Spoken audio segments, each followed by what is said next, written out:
Hi, this is Stacy Thompson, and I just wanted to show you how I edit an image taken outside on an overcast day. As you can see, this image is really flat. It doesn't really have much contrast. The colors are a little bit dull as well. So what I'll do first is open it in Lightroom. I turn up the exposure a little bit, keeping an eye on the histogram. It's going to show a little bit blown because of the sky over here. Then the next thing I would do is clarity. I use clarity a lot with this kind of situation where the contrast is kind of bad and the image isn't as sharp as it could be. It's not out of focus. Well, actually, it is a little bit out of focus. But most of the lack of definition is due to the diffused lighting. So I will go to clarity and I'll go to like 20.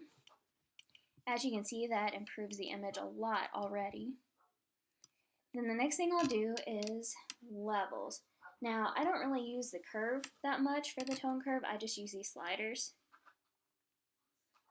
So I'll turn up the highlights, the lights. I usually turn up the darks a little bit just to kind of fill in like where the shadow is on her eyes. But I'll compensate by bringing the shadow slider down because we don't want to start clipping our shadows. Okay. So that's looking pretty good there. The next thing that I want to change on this image is this grass just looks too green for me. Really, that's just a personal preference, but I usually change it more to kind of a, I don't know, golden tone to make it look more autumnal. This image was taken in fall actually, so it's not a summer shot, but the field was still really green. I'll take the saturation and turn that down just a hair.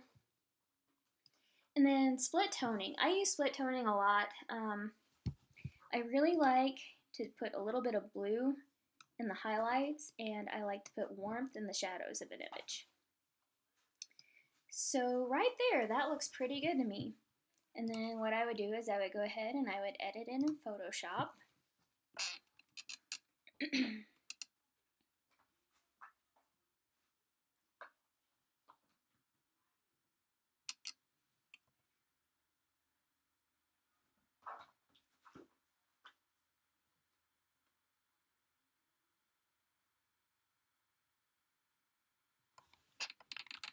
Okay, and the first thing that I would do is I would bring up my color balance and play with that a little to try to get more natural tones than what I currently have. I usually put blue in the shadows, cyan,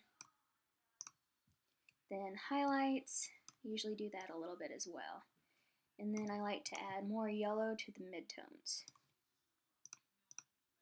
So as you can see, it also helps to increase the contrast just with having the blue tones in the shadows. So we're gonna leave that like that. Then I'll go to levels, Alt-click. As you can see, nothing is blown except for the sky. So I usually adjust it till I start to see just a little bit of overexposure on the face. Leave it about there. And I'll go OK. And we're going to use an adjustment layer next. New adjustment layer. And we're going to do curves. Then I always go to luminance because we don't want to affect the color of the image. We just want to affect the shadows, highlights, and midtones. Okay, so then you go over here. This is your shadows. This is the highlights. So what I normally do is I want to increase the darkness of the shadows a little bit. Or actually in this one, maybe not. I'll just go up here further on the slider. There we go.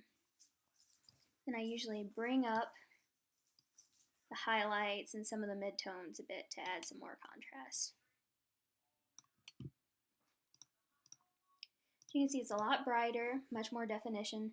Of course, I think that's really overpowering, so I'll set the opacity at like 50%. See how that looks.